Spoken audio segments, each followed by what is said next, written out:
Here it is, Wednesday night. I've turned on Turner Classic Movies, and what do you know? There's Audrey Hepburn in Sabrina. Oh my gosh. I saw that when I was in high school. Have loved it, watched it ever since. So, I thought, now I need to do a video. What can I talk about? Okay, have you watched the one about Down on the Farm with Jan and Charlie? I hope you have, because I spent the weekend with them. It started out this way. On Facebook, they do a lot of advertising, and one of the things they have been advertising lately are the peaches and the strawberries. Now, most of our strawberries come from California. I really prefer the ones from Florida. But now they're not in blossom, but the strawberries are ripe in this area. And I kept seeing these festivals. There was a strawberry festival, and I said, Jan, I want to go to that strawberry festival. I know they're going to have a lot of tents with selling stuff, but I want some local, pretty, fresh strawberries. Okay, Charlie, would you like to go to Strawberry Festival? Sure.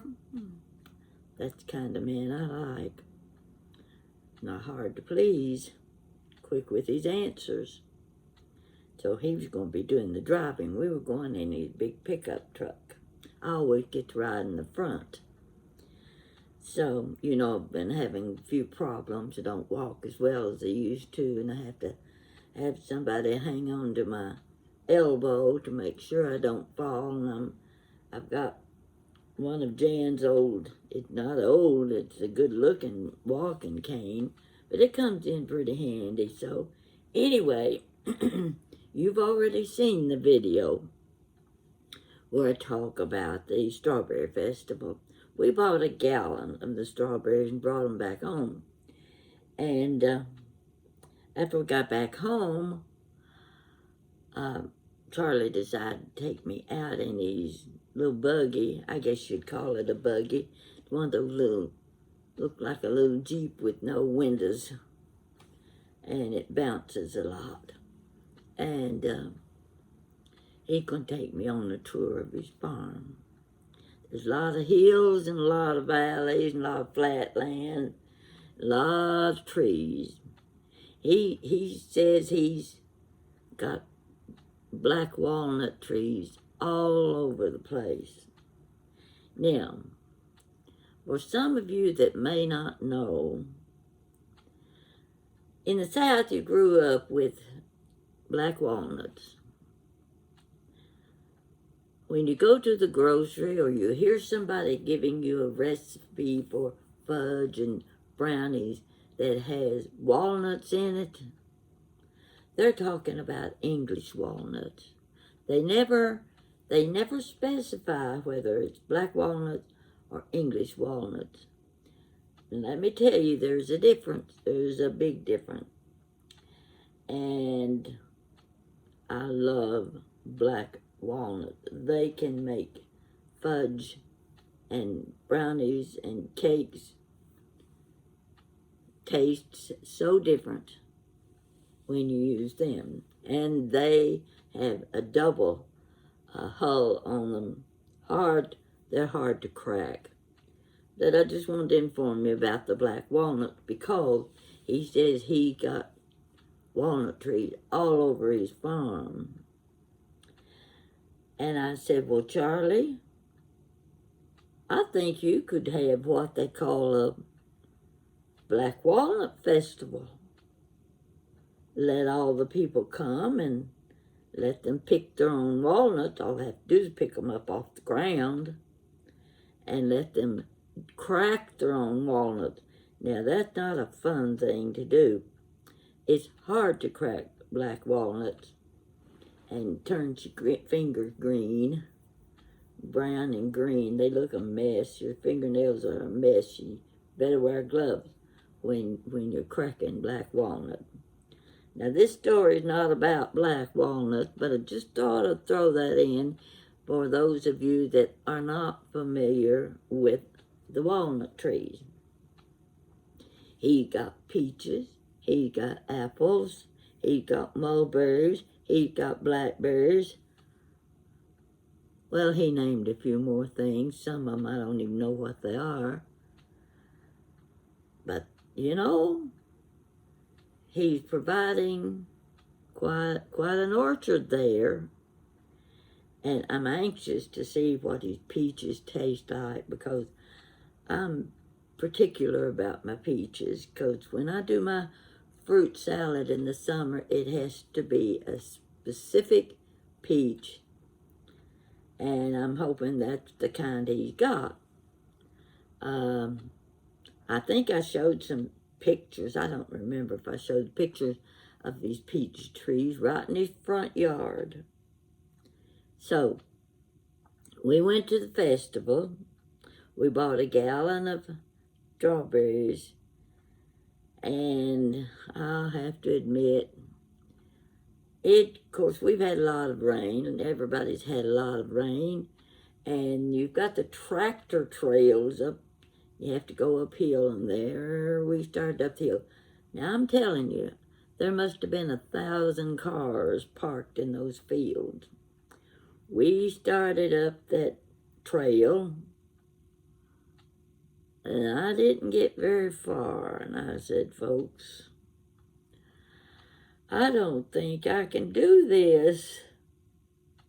I can't walk all the way up that hill. That's where you had to go to get the strawberries. Okay, they had a hay wagon, big long hay wagon pulled by a tractor. It was coming down the hill. Charlie says, well, we'll wait right here for the hay wagon. It was already loaded with people. And we'll get on the wagon and we'll go back up the hill in the wagon.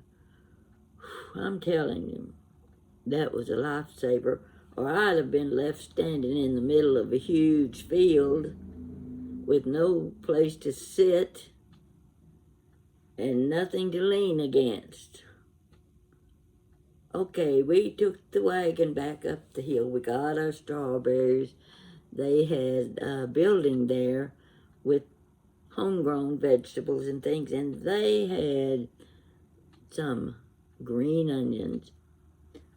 I've been wanting some green onions, good green onions, for years now. They just don't grow them like they used to. And I looked over, and there was a big bin of green onion, just about the size of your thumb. That's the perfect size for a green onion, with a little bulb on it. So I got 2 big bunches of it. And Jan paid for the strawberries, and she got some shortcake. She says, we're going to go home and have strawberry shortcake for supper. We don't have to have anything else. We'd already had our lunch. So, anyway, we get back to the farm, and off we go in the little buggy. I had to hang on for dear life, because when that thing bounces, I figured I'd just bounce right out the side of the buggy. Well, we went down deep into the woods, and Charlie showed me where his, I don't know what you call the thing, but it's way up in top of a tree. It's a ladder that goes all the way up the tree, and a stand up there, and that's where the hunters stand and hunt for deer. Now, you may not approve of that, but you know, you've got to take care of the wildlife. You've got to have limits on how much wildlife you can have. Because you know what happens when raccoons get in your garden, don't you? You don't have a garden anymore, so you have to eliminate a few of your raccoons and your possums and whatever else that grows in the woods. I'm not a farm girl, so I don't know much about these things. Anyhow, Jan and Charlie are telling me all about the wildflowers that they plant for the bees and for the animals to feed on. Well, I've already told this story on, it's a video I did two or 3 days ago. And I hope you've watched it already. You'll see that his farm is really quite nice. But while we're in the buggy and I'm talking, hear this grumbling sound. What in the world was that? Charlie, that's a train. Train right back there. Well, you couldn't see it through the woods, but you could hear it. Nice and loud. And I said, train? I said, oh, well, I'm familiar with trains. Now, the trains, that's what this story is about. Took me a long time to get that far, didn't it? Well, you got to lead up to your story sometimes. So, now we're talking about trains. Of course, I grew up in a town that was the headquarters, you might say, for L&N Railroad. Nearly all the men in town worked for the railroad, so I knew a little bit about trains. But years later, when I became a grandmother, and I had moved from Kentucky to Tennessee, I was living in rental houses. Friends had said there was going to be an auction, and they were auctioning off this house, little frame house, built about 1920. And the next door neighbor was going to bid on the house. Well, I was living in a small cottage, cute little cottage, shaped like one of those old barns, you know. Really liked it, but it wasn't big enough.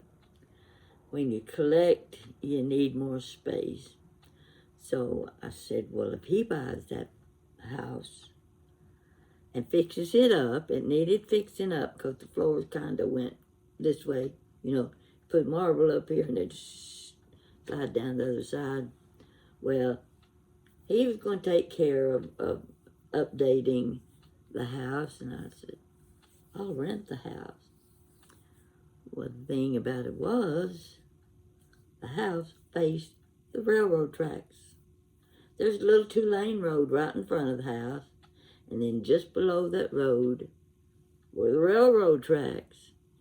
And about, I don't know how many yards. I don't know how to measure in feet and yards when it comes to distance.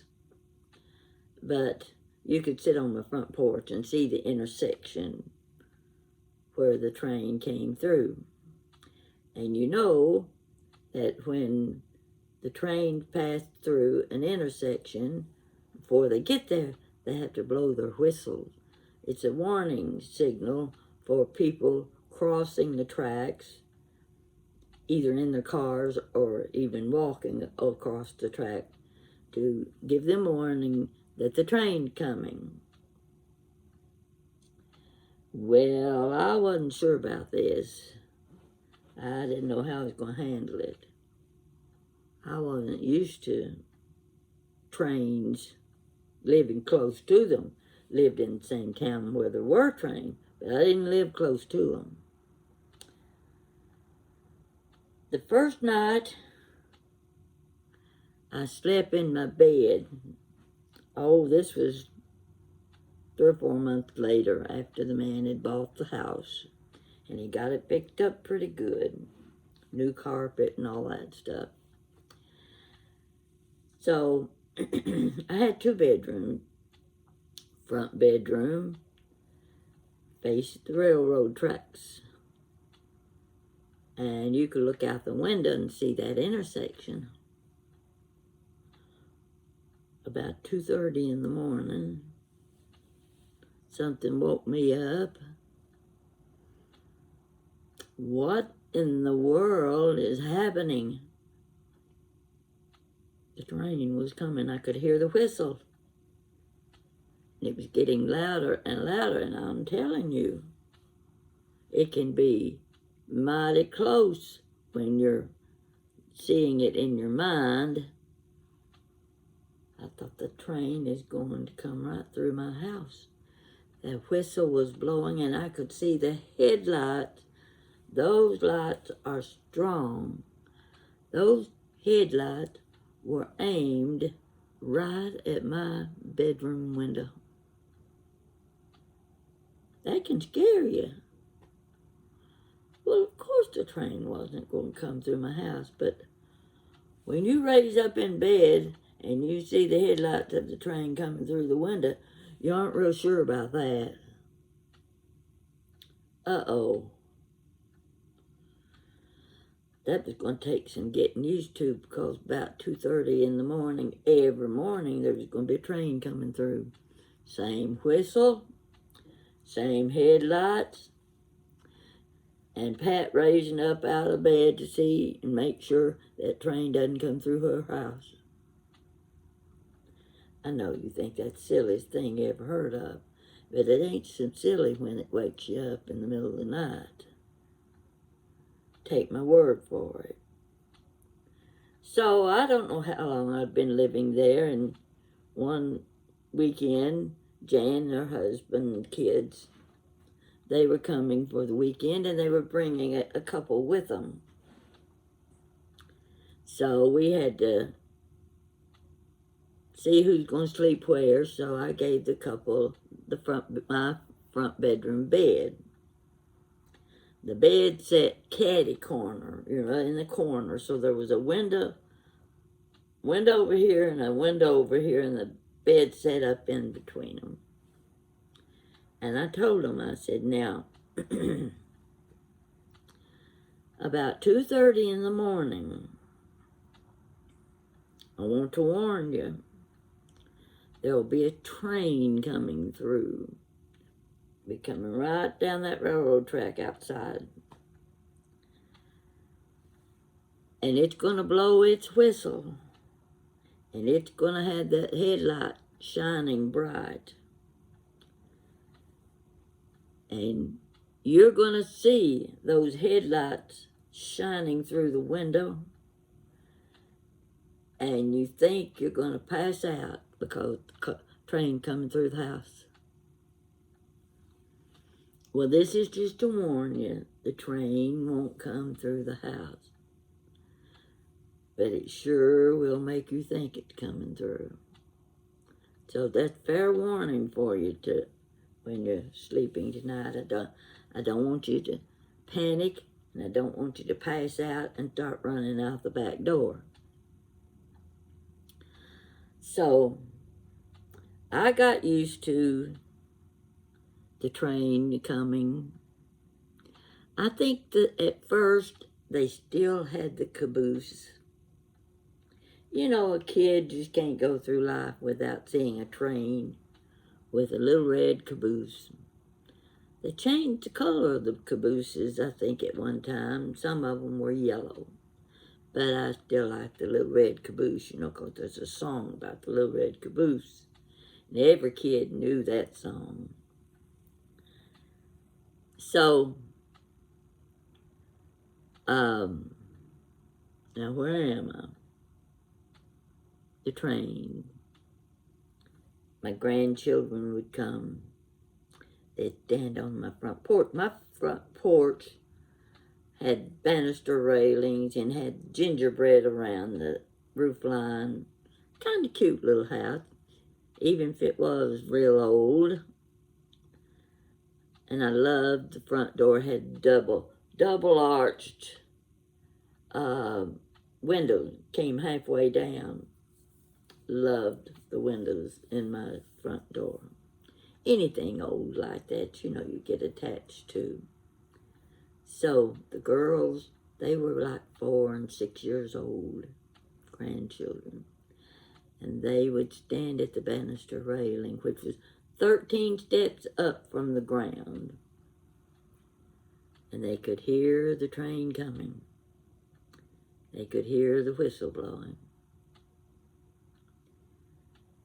A lot of cars behind that train. Now, this was not the old-fashioned passenger train. Oh, how delightful that would have been. But no, these were big cars that loaded with who knows what. Traveling through town. And my oldest granddaughter, who was Jessica, smart little girl she was. They're both smart girls. Stand there hanging on to the banister railing, watching and counting every car that went by, one right after the other. They all looked alike to me. She counted 100 cars. She went, Granny Pat, that sure was a long one. Well, you know, if nothing else, the joy of watching little girls counting railroad train cars going past your house was worth living on the road by the railroad tracks. It's just one of those things that goes back to childhood. So I wanted to tell you that little story. Now, next thing I'm going to tell you is I've been trying to figure out how to keep my stories in order the way they were presented to you. 1, 2, 3, 4, 5, 6. See, we're getting close to 300 stories now. Whoa. Hard to keep up. And in fact, I can look at the title and say, I don't have a clue what this story is about. I'm going to have to watch it myself. So I find myself going back and watching videos and saying, I don't remember doing this one.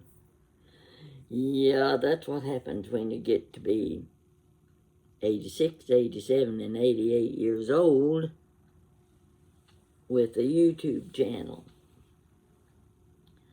You might find yourself hearing the same story again and again. Most likely, you've heard parts of this story about the train before.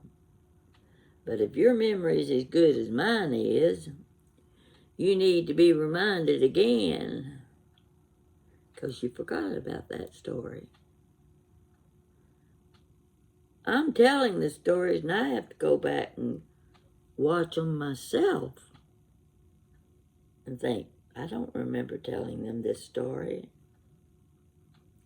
I hope you did enjoy whatever story it was about the trains, because there were 2 or 3 stories, and this is probably part of one of them. What I was getting at with this is, I thought, how can I count my stories in the order that they were told? They're listed in that order already on YouTube. So I went back and I sat here and this finger's done a lot of clicking because I numbered every story. Well, I haven't numbered them all yet. I'm just on 165 right now. And I've got about another 125 to go. Takes a while. So, when I make reference to a story I've told, now I'll be able to tell you, go back to number 122. And you can go down my list and find number 122. And that'll be the story we're talking about. Or maybe it's 175. It might be number 1, 2, 3, 4. That's what I'm suggesting to you. If you can figure out how to follow my list of YouTube stories, start with number 1. Go from 1 and go all the way through. Now you can keep up to date with the ones I'm putting on today and tomorrow as well. But I think you will get a better view of my storytelling and the time periods. You know, some of my stories talk about the Civil War. Some of them talk about World War II. Some of them talk about last week. And there's no special order as far as time is concerned. It's just whenever I remember something and I think you'll enjoy. Now, this isn't the best story I've ever told today, but it's informative. It's to let you know I'm working on putting, let's say I'm putting my house in order. I should have started that in the first place, but I'm not very good at things like that, a little at a time. And Jan will be working tomorrow in the antique shop. I may get in the car and drive over because my car needs to be used more often. That's why I had to have a new battery. And another thing, and I don't want anybody giving me advice. I'm pretty good at handling things myself. And if I don't get it right, Jan will see that I do. Of course, you remember when I had my fall and busted my head, and I had to go to the doctor 3 or 4 times. So, anyway, a few days ago, I had an MRI. Don't know the results of that yet because I'm still carrying a little CD around in my purse to give to my doctor. Next week, I'm going for an EEG. You know, that's where they wire your head up. Now, I've had that done before when I was being tested for narcolepsy, and I tell you, it's not any fun. They put that old airplane glue stuck to your head, and you think you're going to pull out all of your hair trying to get those things out. So, I think that's what they do. And let's see, there's something else. Then I have to have consultation with the doctors. And you know how it is when you decide you need to go to the doctor and have tests done. As soon as you make the appointments with the doctors, you start feeling better. You're going to have to admit that. You know it's true. All of a sudden you feel better and you think, well, I don't think I need to go to the doctor now.